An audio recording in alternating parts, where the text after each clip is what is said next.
ముఖ్యమంత్రిగా ఉన్నావు, నీ జీవితానికి బహుశా ఇది ఆఖరి ఎలక్షన్ కావచ్చు. రామకృష్ణ అని అనుకునే ఈ వయసులో కనీసం ఆ మాటలన్నా అనుకుంటే పుణ్యమన్నా వస్తుంది. ఈ మాదిరిగా చేస్తే నరకానికే పోతావు. ఇప్పటికైనా మార్పు తెచ్చుకో చంద్రబాబు అని హితవు పలుకుతా ఉన్నా.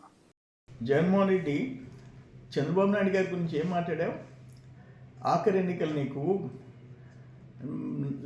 కృష్ణారామ అంటే జపం చేసుకో, లేకపోతే నరకం చూస్తాం అన్నమాట. ఎందుకంత ఒళ్ళు బలిసి మాట్లాడుతున్నావు?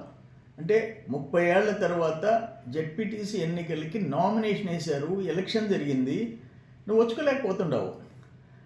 కుప్పం ఎలక్షన్లో నువ్వు గెలిచావని, అరాచకం చేసి గెలిచావని చంద్రబాబు నాయుడు ముఖం చూడాలని చెప్పేసి మాట్లాడినావు, చాలా కిండల్గా మాట్లాడినావు. ఇప్పుడు బాబు గారు కృష్ణారామ అని చెప్పేసి కూర్చోబడ్డా. రాముడు కృష్ణుడు జపం చేసుకుంటే ఇంట్లో కూర్చోలే, లోక కళ్యాణం కోసం బతికారు వాళ్ళు, పోరాడారు వాళ్ళు. అట్నే చంద్రబాబు నాయుడు రాష్ట్ర భవిష్యత్తు కోసం, ప్రజల కోసం నిత్యం పోరాడుతున్నాడు. ఆయన గురించి నువ్వు మాట్లాడుతున్నావు. నీవు నీ ఫాలోయర్స్ ఒళ్ళు బలిసిన వాళ్ళని గురించి తేల్చేదానికి లోకేష్ బాబు ఎంటర్ అయినాడు, యువనాయకుడు లోకేష్ బాబు ఎంటర్ అయినాడు. అంటే నువ్వు లాస్ట్ 5 ఇయర్స్లో నువ్వు సీఎంగా ఉన్నప్పుడు రాష్ట్రం మొత్తం మీద జెడ్పీటీసీలు పోటీ చేయాలన్నా, సర్పంచులు పోటీ చేయాలన్నా రాష్ట్రం మొత్తం నీ అరాచకంతో యునానిమస్ చేయించుకున్నావు, నామినేషన్లు ఎన్నికుండా చేసుకున్నావు మెజారిటీ జిల్లాల్లో. ఇప్పుడేంటి నీ పులివెందుల్లో జెడ్పీటీసీ ఎలక్షన్ జరుగుతుంది, వచ్చుకోలేకపోతున్నావు, నీ ఇష్టం వచ్చినట్టు మాట్లాడుతున్నావు. ఫైనల్గా నేను ఒకటే చెప్తుండా, నీకే అంటే నువ్వు బాబు గారి గురించి మాట్లాడుతుంటే బాధేస్తుంది. వంగి కొబ్బరికాయ కొట్టలేవు నువ్వు. చంద్రబాబు నాయుడు యాక్టివ్ రోల్, రోజుకి 12 గంటలు వర్క్ చేస్తాడు, జనం కోసం తప్పిస్తాడు. ఆయన గురించి మాట్లాడుతుండవు. నీకంటే ఫైనల్గా నా ఉద్దేశం ఏంటంటే,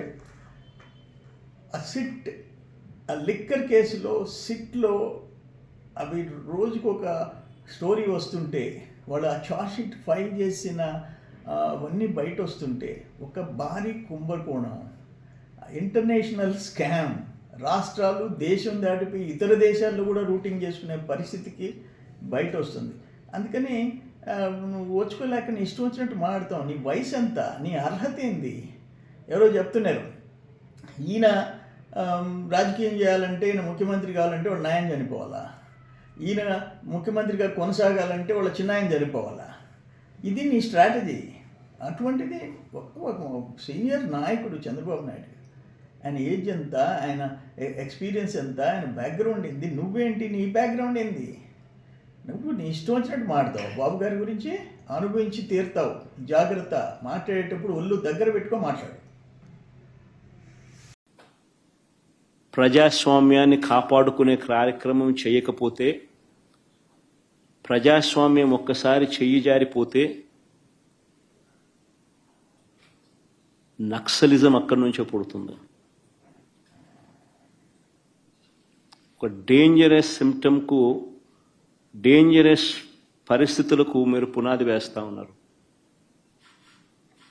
ఇప్పటికన్నా కళ్ళు తెరవండి.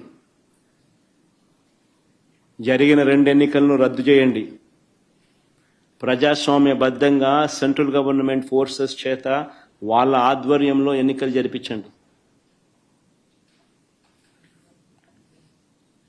ప్రజలు ఎవరికి ఓటు వేస్తారో ఒక ఛాలెంజ్గా తీసుకోండి. చంద్రబాబు నాయుడు గారికి గట్టిగా హితవు పలుకుతా ఉన్నా, మీరు చేస్తూ ఉన్నది చాలా అంటే చాలా దౌర్భాగ్యమైన పని. తప్పుడు పునాదులకు మీరు వేస్తూ ఉన్నారు, తప్పుడు పునాదులు వేస్తూ ఉన్నారు. ఇది రేపొద్దున వృక్షం అవుతుంది.